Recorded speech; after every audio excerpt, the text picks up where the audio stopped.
ብስሚላህ አልሐምዱሊላህ ወሰላቱ ወሰላሙ ዐላ ረሱሊላህ እንቱሲበከ ሐሰነቱን ተሱኡሁም። እነዚህ ሙናፊቆች እነሱ መሳተፋቸው ቀርቶ እናንተ እንኳን በውስን አቅማችሁ በምታረጉት እንቅስቃሴ ጥሩ ውጤት ካስመዘገባችሁ ያስቀይማቸዋል እንጂ ደስ አይላቸውም ይላል። ይህን እንዲታውቁ ያስፈልጋል።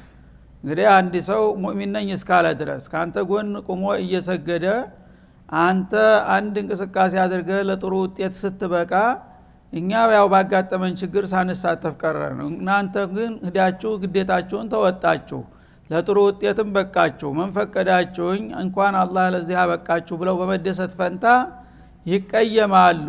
ለምን ለዚህ ውጤት በቁ ብለው ይላል። ወኢን ቱሲብከ ሙሲባ ፈተና ነገር ደግሞ ችግር ካጋጠማችሁ እዛ ጦር ሜዳ ሄዳችሁ ብዙ ወገኖቻችሁ ከታለቁ ተታረዱ፣ እንዲሁም ደግሞ የተማረኩ ካሉ የሽንፈት ካጋጠማችሁ ያነ ደግሞ በተቃራኒው ይደሰታሉ። ደግ የሆኑ የታባታቸው አርፈው አንቀመጥም ብለው ይሉሃል ማለት ነው። ይህ ነው እንግዲህ ወገን የምትሏቸው እናንተ ይላል አላህ Subhanahu Wa Ta'ala። እና ሙሲባ ካጋጠማችሁ ማንኛውም ነገር እንግዲህ በገንዘብም ሆነ በፖለቲካዊ በማህበራዊ ጉዳይ በማንኛውም መልኩ ውድቀት ካመጣባችሁ ያን ጊዜ ለራሳቸው መቅረታቸውና ከዛ ችግር መዳናቸው ሲያስደስታቸው በእናንተ ላይ የደረሰው ችግር ግን እንኳን የሆነ ደግ ሆኑ የሚሉ ናቸው ይላል። የቁሉነ ቀድ አኸዝና አምረና ሚን ቀብሉ፣ እኛማ እንደዚህ እንደሚሆን አውቀን ቀደም ብለን ጥንቃቄያችንን ይዘናል ይሉሃል ማለት ነው። ለዚህ እኮ ነው እኛ ያልሄድ ነው ይልሃል። ወገኖቻችን እኛ ባለመሄዳችን ነው ኃይል ቀሏቸው ለዚህ የበቁት፣ እኛ መስኡል ነን ወላሂ አማም አላህ ማለት ሲገባው እኛማ ይሄ ነገር እንደማይሳካ አውቀን እኮ ነው መጀመሪያውኑ ራሳችን ያወጣ ነው።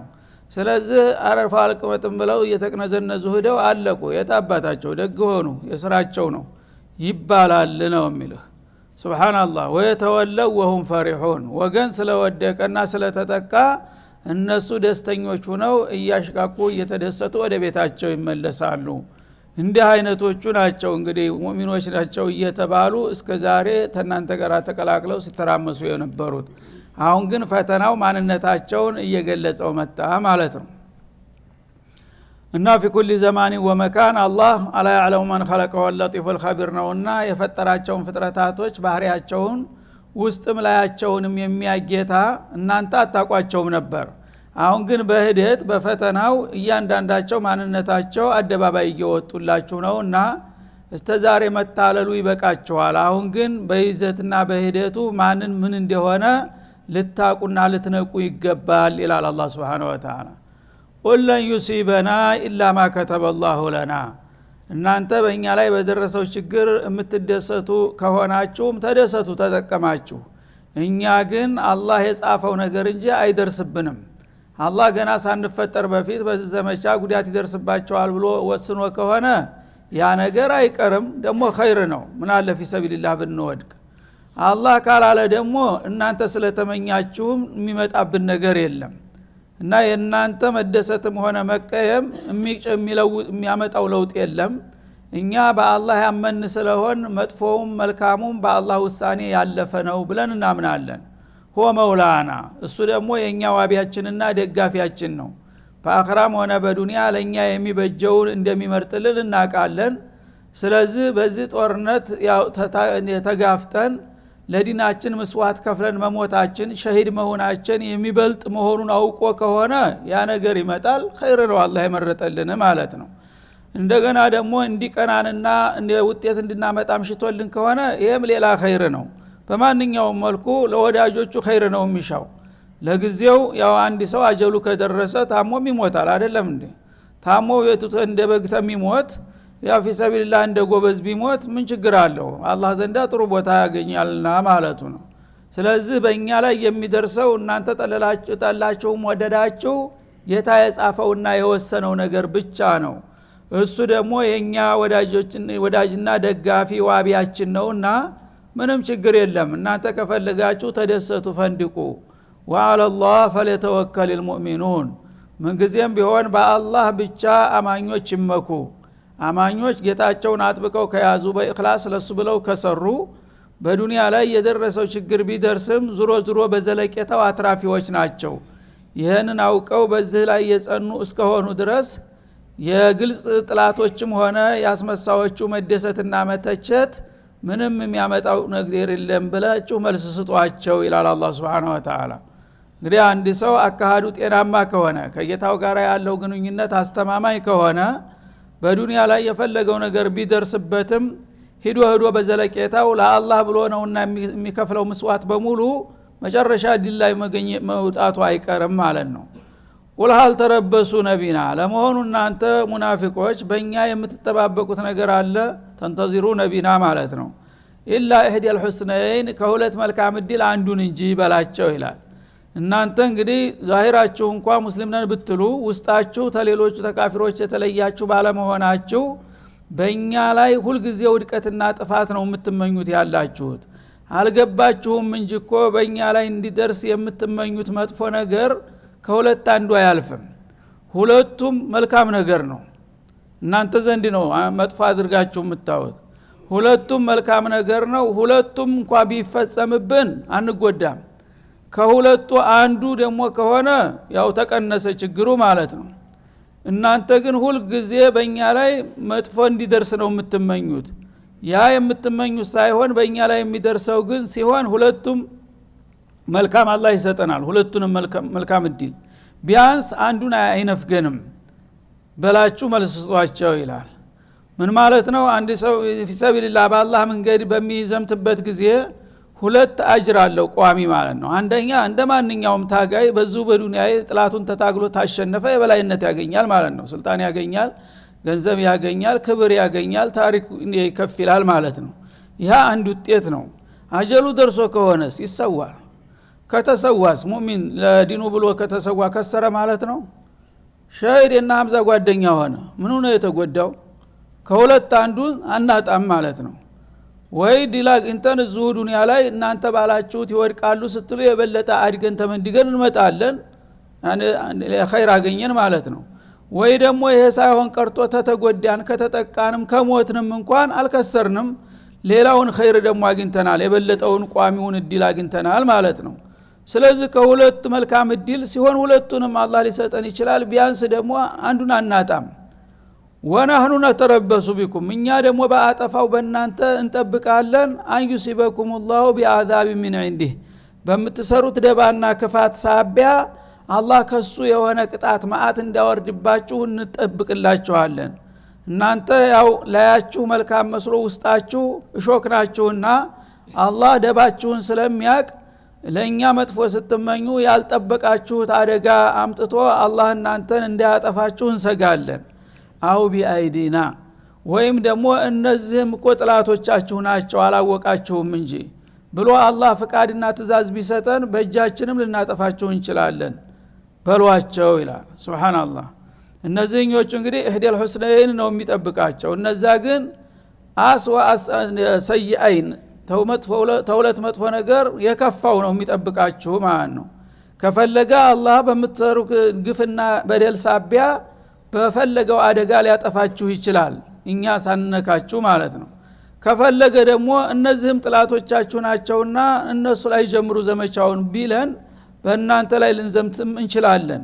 ያኔ ሁለት ኪሳራ ነው። ተሁለቱ ኪሳራ አንዱ ነው የሚጠብቃችሁ እናንተ ደግሞ ማለት ነው ሲሆን ሁለቱም። ይህ ከሆነ ዝሮ ዝሮ ማን ነው ከሳሪው? እናንተ ናችሁ። ምክንያቱም ከአላህ ጋር አላቃችሁ የተበላሸ ስለሆነ በዱንያም በአኸራም ዝሮ ዝሮ ለጊዜው እንኳን ብልጥነን ብላችሁ ሄዳን ቢመስላችሁም አላህ በፈለገው ሰዓት ሊያጠፋችሁ ይችላል። ወይ በእኛጅ ወይም እሱ በፈለገው መንገድ ቅጣት ሊያመጣላችሁ ይችላል ይላል። ፈተረበሱ ስለዚህ ውጤቱ ይሄ ነውና ይሄን ውጤት ለመቀበል ተጠባበቁ። ኢና ማአኩም ሙተረቢሱን እኛም ከናንተ ጋራ እንጠባበቃለን። እናንተም የኛን ውድቀት ትናፍቃላችሁ፣ እኛም ደግሞ የሥራችሁን አላህ እንዲሰጣችሁ እንጠብቃለን። ከሁለታችን እንግዲህ ማንኛው ውጤት እንደሚያገኝ በሂደት እንደርስበታለንና እናንተም ጠብቁ እኛም እንጠብቃለን በላቸው ይላል። ይህ ነው እንግዲህ የሶስተኛው ጣቡር ሁኔታ ማለት ነው። በዛ ጊዜ እንግዲህ ወርቃማ በሆነው ጊዜ በጣም ቁጥራቸው ጥቂት ነው፣ ግን እውከታቸው በጣም የከፋ ከመሆኑ የተነሳ በሙእሚኖች ላይ የሚያደርሱት ጉዳት ምን ያህል እንደሆነ ነው የሚያሳየን ማለት ነው። ይሄን ሁሉ እንቅፋት እንግዲህ በቆራጥነት እያለፉ ነው ለዛ ሁሉ አንጸባራቂ ድል የበቁት የአላህ ወዳጆች።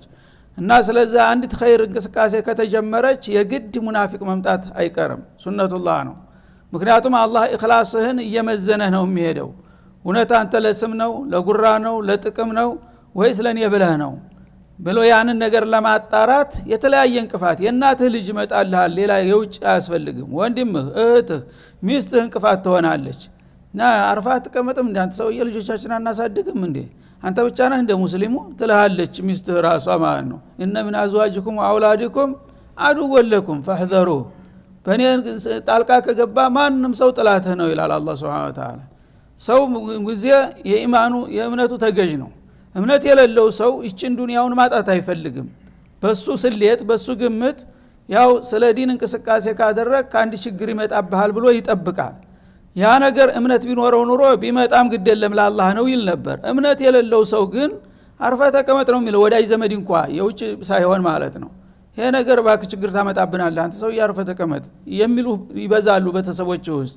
ያ ከሆነ እሺ የነሱን ሰምተህ አላህ Subhanahu Wa Ta'ala ለዓላማ ታገል እያለ አይ ሚስት ያልፈቀደችልኝም ልጄ ደስ አላለውም ብለህ የምትቀር ከሆነ ከኔ ያው እነሱን መረጥክ ማለት ነው። ይሄ ፈተና ወደክ ይላል አላህ Subhanahu Wa Ta'ala። ስለዚህ ፈተረበሱ እና ማአኩም ሙተረብሱን፣ እናንተም ባመናችሁበት በእኛ ላይ መጥፎ ነገር እንዲመጣ ትመኛላችሁ። ያ ይሳካላችሁ ከሆነ ጠብቁ።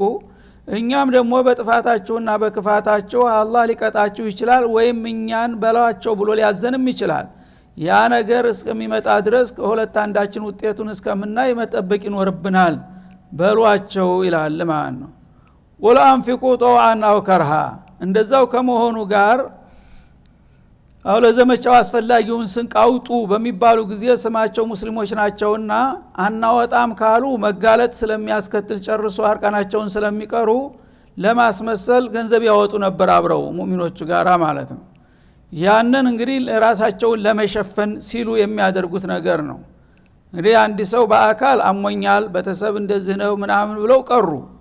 ይሽ በገንዘብስ ለዘማቾቹ ድጎማ ለምን አታረግም ሲባል ደግሞ ገንዘብም አልሰጥም ካለ ሀብት እንዳለው እየታወቀ ተነጭራሹ ያው ካፊር መሆኑን ሊያሳይ ነው ማለት ነው።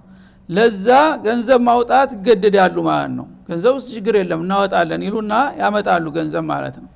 ያንን ለይስሙላ ያወጡትን ገንዘብ ደግሞ አላህ እንደማያውቅ አድርገው አጅር እንደሚያገኙ እኔ እኮ ይሄን ያህል ለዚህ ዘመቻ ይሄን ያህል አወጣሁ እያሉ ያስወራሉ ደግሞ። ይሄ ጊዜ አላህ መልስ ሰጠ። ብታወጣውስ ምን ዋጋ አለው? ያለ አላማ ነው ያወጣው አለ። ቁልሁም አንፊቁ ጠውዓን አው ከርሃ፣ ወደዳችሁም ጠላችሁም አውጣታችሁ አይቀርምና አውጡት ገንዘቡንማ ይላል። ለዩ ተቀበለ ሚንኩም፣ ግን ስላወጣችሁት ጌታ የተቀበላችሁ አይምሰላችሁ። አላህ Subhanahu Wa Ta'ala ተቀብሎ ይሆን የሚለው ነው ዋናው ጥያቄ።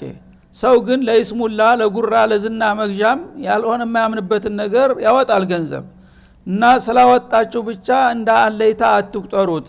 በወዳችሁም ጠልታችሁም አውጡት ገንዘቡን፣ ግን የተወጣው ለማንና ለምን እንደሆነ አውቃለሁና እኔ አልቀበላችሁም አለ አላህ Subhanahu Wa Ta'ala። ኢነኩም ኩንቱም ቀውመን ፋሲቂን፣ ምክንያቱም እናንተ ከጌታ ፍቃድ ያፈነገጣችሁ አማጽያን ናችሁ። በዚህ አቋማችሁ ላይ ሆናችሁ ፊሰቢልላህ ገንዘብ ብታወጡ መላይንም እንኳን አልቀበላችሁም አለ አላህ Subhanahu Wa Ta'ala። ምክንያቱም አላህ የሚወደው ኢኽላስን ነው። አላ ሊላሂ ዲኑል ኻሊስ እንዳለው ተኢኽላስ ያወጣ ነገር የፈለገውን ነገር ብትሰጥ እንደ ሰዎች አላህ አይታለልም ማለት ነው። እና ገንዘባቸውን ያወጡ ነበረ በገፍ። ለምን? ሀብታሞች ናቸው ብዙዎቹ። ይህን ያህል እንግዲህ ገንዘብ አወጣን ለዚህ ዘመቻ ይህን ያህል አወጣን እያሉ ሪፖርት እንዲደረግላቸውና እሱ እኮ ያው የተለያየ ችግር ስላጋጠመው እንጂ ለዲኑ ተቆርቋሪ ነው አሳቢ ነው፣ ይህን ያህል ስንቅ ሰንቆ ይህን ያህል መሳሪያ አበርክቷል አይደለም እንደ ባይሄዲስ እየተባለ እንዲነገርላቸው ያወጡ ነበር። ያን ነገር ደግሞ የመከራከሪያ አርገው ስለሚጠቀሙበት አዎ ማውጣቱን ልታወጡ ትችላላችሁ፣ ግን ወዳችሁ ለዲኑ አስባችሁ ተቆርቆራችሁ ሳይሆን ማንነታችሁን ለመሸፈን ውስጡን እየጠላችሁ ተላይ ግን ለሽፋን ብላችሁ የምትሰጡት መሆኑን አውቃለሁና ወደዳችሁም ጠላችሁ የምታወጡትን ነገር አውጡ፣ ግን አላህ አይቀበላችሁም። ለምን? ኢነኩም ኩንቱም ፋሲቂን ቀውመን ፋሲቂን፣ ከአላህ ፍቃድ ያፈነገጣችሁ አማጽያን በመሆናችሁ ሙኽሊሶች ናችሁ ብታወጡት ኑሮ እንደሌሎቹ እርግጥ ነው ይጠቅማችሁ ነበር ማለት ነው። ወማ መናዓሁም አን ተቅበለ ሚንሁም ነፈቃቱሁም እነዚህ ሙናፊቆች ለዘመቻው ያወጡት ወጫቸው አላህ ዘንዳ ተቀባይነት እንዳያገኝ የከለከላቸው ምክንያቱ ምንድነው ብትል ኢላ አንሁም ከፈሩ ቢላሂ ወቢረሱሊህ ተላይ እንኳን ሙስሊም ነን ብሎ ሸሃደተይን ቢናገሩ ቢሰግዱ ቢጾሙም በአላህና በመለክተኛው የካዱ ናቸው። ውስጡን ከልባቸው ውስጥ ኢማን የለባቸውም ማለት ወላ የእቱነ ሶላተ ኢላ ወሁም ኩሳላ ሶላትም ይሰግዳሉ ለይስሙላ ምክንያቱም ሶላት ካልሰገዱ ጀማዓ በቀጥታ ማንነታቸው ይፋ ስለሚታወቅባቸው 5 ወቅት ሶላት ጀማዓ መልጣቸውም ነበር።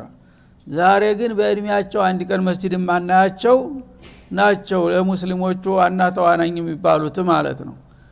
5 ወቅት ሶላት ነብዩ ጋር ሶፍ አይጠፉም ነበር ግን በአካላቸው ይመጣሉ ልባቸው የለም ይላል አላህ Subhanahu Wa Ta'ala እና ወላየቱነ ሶላተ ኢላ ወሁም ኩሳላ ሶላት ይመጣሉ ግን ሲመጡ አይመጡም የተዝለፈለፉ የተዳከሙ ሆነው እንጂ ማጨስ እንደፈረደብኝ ምን አደርጋለሁኝ እያለ ነው እንጂ የሚመጣው ከልቡ ለአላህ ብሎ አይደለም የሚሰግደው ይላል። ለምን ገሌ እኮ ሶላት አይሰግድም አዛን እየሰማ እቤቱ አላውቃለሁ እኔ ጎረቤት ነኝ ብሎ ጥቆማ እንዳያደርስበት እየተጎተተ ይመጣል ማለት ነው። ያቻ 4 ረካዓ ሶላት እስከምታልቅ ድረስ 10 ጊዜ ያፋሽጋል ማን መቆም መቀመጥ ያቃተው ማለት ነው። ይሄ ምንድነው አላማ የለውም ከውስጡ የሚቀሰቅሰው ሞተር የለውም ማለት ነው ኢማን ስለሌለ። ግን እንዳይተወውሳ ሙስሊም ሆኖ ሶላት ካልሰገደ አይሆንም። በአሁኑ ጊዜ ግን ሙስሊም ሆኖ ሶላት መተው እንደ ነውር መሆኑ ቀርቷል። ችግር የለውም ማለት ነው። ምናልባት ጁሙአ አንድ ቀን ቶቡን ቀይሮ ተሄደ በቂ ነው ለሳምንት ማለት ነው የተሻለው ከሆነ። ሌላው ደግሞ ጭራሹን ረመዳን ታልሆነ በቀር ማይታያለ ሌላው ለመሆኑ በአገር ውስጥ አለው የሚባል ነው። እንደዚህ ሆኖ የሙስሊሞቹ አንቱ የሚባሉ ሰዎች እንደዚህ አይነቶቹ ሆነው ይገኛሉ ማለት ነው። በዛ ጊዜ ግን አንድ ሰው ጀማዓ አይቀርም ሙሽ ሶላት መተው ጀማዓ የሚተው ሙናፊቅ የለም። የሁሉ ሙናፊቅ በሙሉ ሶፍ ላይ ይገኝ ነበር ነው የሚለው አላህ Subhanahu Wa Ta'ala። ልዩነቱ ግን ተሙኽሊሶችና ከነሱ እነዚህኞቹ በነሻጥ አላህን ፈርተው በኹሹዕ ይሰግዳሉ ሙእሚኖቹ እነሱ ግን ኩሳላ ማለት የተልፈሰፈሰ ሆኖ በጣም የደከመው ሰውነቱ መነሳት መቆም እየከበደው በጣም እየተበሳጨ እየተነጫነጨ ነው የሚሰግደው ይላል አላህ Subhanahu Wa Ta'ala እንጂ ስግደቱ ላይ መቅረት የለም ይሳተፋሉ። እና ምን ያህል ተጠውር እንደሆነ ነው አሁን እንግዲህ ኒፋቁ የሚታየው ማለት ነው። በዛ ጊዜ ኒፋቁ በጣም ደካማ ነው። እንደዛም ከመሆኑ ጋራ በእስላም ላይ ከፍተኛ ጉዳት አድርሷል ማለት ነው። አሁን ግን ሙኽሊሱ አለ ወይ ለመሆኑ ማን ነው ነገሩ ተገልብጧል። የዛ ጊዜ አቀልያ ነበሩ ሙናፊቆቹ እንደገና አይታወቅብን እያሉ እየሰጉ እየተሸማቀቁ ነበር። አሁን ግን ሙኽሊሶቹ ናቸው የሚሸማቀቁት ማለት ነው። ወማ መናዓሁም አን ተቅበለ ሚንሁም ነፈቃቱሁም አሁንም እነዛ ሙናፊቆች ፊሰቢልላህ ገንዘብን ያወጣሉ በገፍ ያ ገንዘብ ወጥቶ ሲያበቃ ያወጡት ገንዘብ እንዲጠቅማቸው ያልተደረገው አላህ ያልተቀበላቸው ለምንድነው ከተባለ ኢላ አንሁም ከፈሩ ቢላሂ ወቢረሱሊህ በአላህና በመለክተኛው ክደዋል በውስጣቸው ኢማን የለም እና አላህ እውነት ይሄን እንዲንሱ ነው የላከው ወይስ የሰውዬ እውነት ጌታ ልኮት ነው ዝም ብሎ ወይም እኛ ሊያታልለን ባፈጮልነት ነብይ ነይ ብሎ የፖለቲካ አላማውን ያራመደ ነው እያሉ ነበር የሚጠራጠሩት ማለት ነው። ወላየቱነ ሶላተ ኢላ ወሁም ኩሳላ ሶላትንም ቢሳተፉ ቢመጡም እነሱ የተዳከሙና የተልፈሰፈሱ ሆነው እንጂ በነሻጥና በኹሹዕ የሚሰግዱ አይደሉም። ወላ ይንፊቁነ ገንዘብም ሲያወጡ አያወጡም ኢላ ወሁም ካሪሁን ያን ማውጣታቸውን የሚጠሉና የሚንገሸገሹ ነው እንጂ ማጨስ ፈረደብኝ በየጊዜው መዋጫንቱ መዋጫቸው አያልቅም ጣጣቸው እያለ ነው የሚሰጠው ማለት ነው። እንደዚህ በማድረጋቸው ከልባቸው በእኽላስ አላደረጉትምና እነዚህ ሁሉ ስራዎች ተቀባይነት አጡ ይላል አላህ Subhanahu Wa Ta'ala። ልክ እንደ ሙእሚኖቹ ይሰራሉ የዛሂር ስራዎችን ማለት ነው። ሶላቱም ይሰገዳል በጀማዓ ዘካውም ይከፈላል ጾሙም ይጾማል ዘመቻም ይከዳል እንዳውም ያ ሁሉ እየተደረገ ግን ለይስሙላ በመሆኑ አላህ ተቀባይነትን ነፈጋቸው ይላል። ፈላ تعجبك اموالهم ولا اولادهم እነዚህ እንግዲህ መልቲዎችና መሰሪዎች አላህ Subhanahu Wa Ta'ala በዚህ መልክ ታጋለጠና ካሳወቀ በኋላ ገንዘቦቻቸው አይግረምህ አይድነቅህ ብዙዎቹ ሀብታሞች ነበሩ እና እነዚህ ሰዎች አላህ ባለጸጋ ያደረጋቸው አላህ ወዶቸው ነው ብለህ እንዳትጠራጠር ይላል እንዲሁም ደግሞ የብዙ ጀግና ልጆች ባለቤት ነበሩ በወገን የታቀፉ በጎሳ የታጀቡ ነበሩ የልጆቻቸው የጎረምሶቻቸው ብዛትም አያስገርምህም ለምን انما يريد الله ليعذبهم بها في الحياه الدنيا በገንዘብ ብዛትና በወገን ከበባ አላህ በዱንያ ሊፈትናቸው ሊቀጣቸው ነው የሻው ይላል እንግዲህ በዛ ባላቸው ገንዘብና በወገኖቻቸው እየታጀቡ እየተኩራሩ እኔን ማን ያክላል እያሉ በዚህ ምክንያት አላህ ለቅጣት እንዲጋለጡ ብሎ እንጂ ወዷቸው አይደለም ይሄን ገንዘብና ጎሳ የሰጣቸው ይላል እንግዲህ አንድ ሰው በዱንያ ላይ የተሻለ ኑሮ ስላለው ብቻ አላህ የመረጠው ነውና የወደደው ነው ብለህ ልትገምት አይገባም ይሄን ታልክ ተሳሳታለህ ዱንያን አላህ ለወዳጆቹም ለጥላቶቹም ይሰጣታል ርካሽ ቃናትና ዲንን ግን ለወደደው ብቻ ነው የሚሰጠው ይላል ማለት ነው ስለዚህ እነዚህ ሰዎች በአጋጣሚ ሀብታሞች ባለወገኖች ዝና ያላቸው ሆኖ ብታያቸው እንደ ትልቅ አርጋህ አትገምታቸው አላህ ይሄን የሰጣቸውን ገንዘብ ጉልበት ስልጣን ወገን ለመፈተን ብሎ ነው የሰጣቸው እንጂ ወዷቸው አይደለም ይላል በዚህ በቅርቢቱ ህይወት አላህ Subhanahu Wa Ta'ala በተሰጡት ገንዘብ ሊቀጣቸው ነው ያንን ገንዘብ በሐራምም በሐላልም በማጭበርበር በማምታታት በመሰብሰብ እንደገና ደግሞ ያን ነገር በመጠበቅ አንድ ኪሳራ ይመጣብኛል ብሎ በመስጋትና በመሸማቀቅ እንዲሰቃዩ ነው የሰጠዋቸው እንጂ እንዲጠቀሙበት አይደለም ይላል ፊልሃያት ዱንያ በቅርቢቱ ህይወት ወተዛካ አንፉሱም በመጨረሻ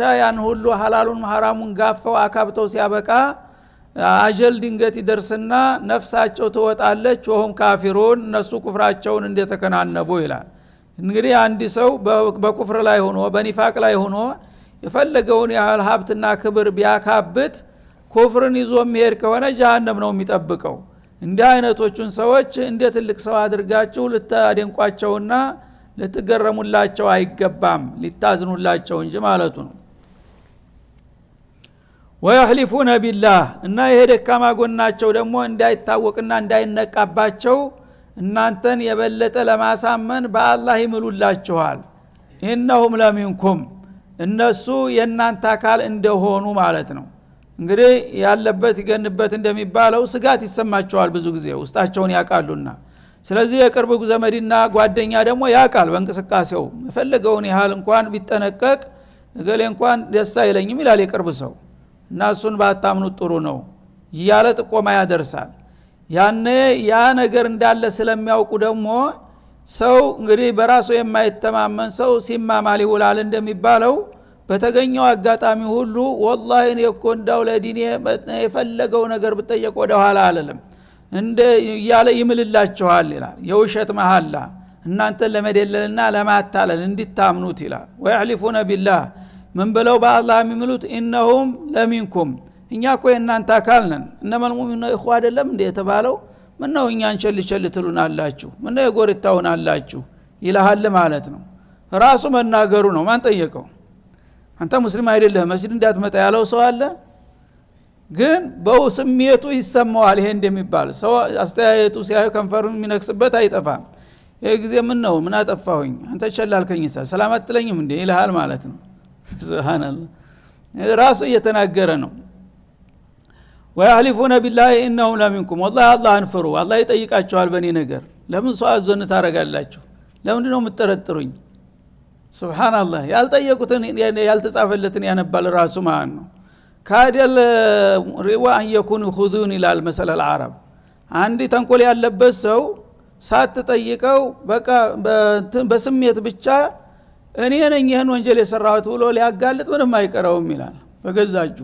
ያለበት ይገንበት ይላል ሀገራችን ሰዎች ብዙ ጊዜ ውስጣቸው ጤናማ ካልሆነ ሰላም ያጣሉ ራሳቸው ማንም ባይወቅሳቸው ባይከሳቸው ራሳቸው ይረበሻሉ ራሳቸውን በራሳቸው ያሸብራሉ ነው የሚለው ያህሊፉነ ቢላሂ ለኩም ኢነሁም ለሚንኩም እኛ የእናንተ አካል ነን ወንድሞቻቸው አይደለንም እንዴ ለምንድነው እኛ ቸል የምትሉን ምናምን እያሉ ይወቅሷቸዋል ማለት ነው ወማሁም ሚንኩም ማለት እኔ እቅጩን ልንገራችሁ እነሱ ከእናንተ አይደሉም የእናንተ አካልማ ቢሆን ኑሮ እንዲህ አይነት መሰሪያ አካር ለምን ይሄዳሉ እኔ የእናንተ አካል መሆናቸውን ሰርጀዋለሁ አለ ረብል ዓለሚን ዜግነታቸውን ቀምቻቸዋለሁ ምክንያቱም እናንተ የሙእሚኖቹ አካል ከሆኑማ ሙኽሊስ መሆን አለባቸው የሚሰሩትን ነገር ሁሉ ለአላህ ብለው መስራት አለባቸው እንጂ እንደገና እናንተን እያታለሉና እየሸነገሉ ከጥላት ጋር እየወገኑና እያጨበጨቡ መልሶ እንደገና የእናንተ አካል ነን እያሉ 10 ጊዜ እንዴት ይምሉላችኋል 10 ጊዜ ቢምሉም የእናንተ አካል አይደሉም አለ አላህ Subhanahu Wa Ta'ala ወላኪነሁም ቀውሙ ይፍረቁን ታዲያ የኛ አካል ካልሆኑ ለምንድነው እንደዚህ የሚምሉና የሚገዘቱት ካላችሁኝ የሚፈሩ ናቸው በስራቸው የተነቃባቸው እንደሆነ እርምጃ ይወሰድብናል ብለው ስለሚሰጉ ያን ስጋታችንን የሸፈን መስሏቸው ነው የሚዘላብዱት እንጂ እውነት እናንተን ወደዋችሁ አይደለም ይላል አላህ Subhanahu Wa Ta'ala የእንግዲህ في كل زمان ومكان ያለ ጉዳይ ነው ማለት ነው ለው የጅዱነ መልጃአን ይላል እነዚህ ሙናፊቆች ከናንተ የሚገለሉበት ቦታ ቢያገኙ ኑሮ መጠለያ መልጃ ማለት እንደ ተራራ ነገር ራሱን የቻለ ሰፈር እናንተ ጋራ የማያገናኝ ፈንጠር ያለ ቦታ ቢያገኙ ኑሮ አው መጋራት ወይም ደግሞ እንደ ዋሻ ነገር የሚደበቁበት ሰርጓዳ ቦታ ቢያገኙ አው ሙደኸለን ወይም እንደ ሸለቆ የሚደፍጡበት ቦታ ቢያገኙ ለወለው ኢለይሂ ወደዛ ወደ ተገኘው ገለልተኛ ቦታ ፈጥነው ይፈተለኩ ነበር ወሁም የጅማዑን እየደነበሩ ይላል ማለት ነው እንግዲህ ሙናፊቆች ያው ፈርዶባቸው አላህ Subhanahu Wa Ta'ala በቀደሩ እናንተ ጋር አቆራይቷቸዋል የማህበራዊ ህይወት ማለት ነው ግን ለናንተ ያላቸው ጥላቻ ከናንተ ተለይተው አንድ የሆነ ተራራ በመሐከላችሁ ቢጋርዳችሁ ወይም ደግሞ ወንዝ ሸለቆ እናንተ ጋር የማያስተያያቸው የራሳቸው የሆነ ሰፈር ቢያገኙ ወይም ደግሞ ዋሻም ቢሆን ገብተው ከናንተ ቢሰወሩ ቢሁሉ ቢቻል ኑሮ ደስ ይላቸው ነበር ግን አይቻልምና እንደፈረደብን እያሉ ከናንተ ጋራ ሁሉ ጊዜ እየተባሸቁ ይኖራሉ ይላል እና የዚህን ያህል እንግዲህ የሚጠሯችሁና የሚጸየፏችሁ ነው እያሉ እነሱ ግን ከዛሂር የናንተ ወገኖችና ዘመዶች መስለው ሊያታልሉና ሊሸነግሏችሁ ይሞክራሉ ይሄንን ወቁና ተጠንቀቁ ነው የሚለው ወሰለላሁ ዐለ ነብይ ወሰለም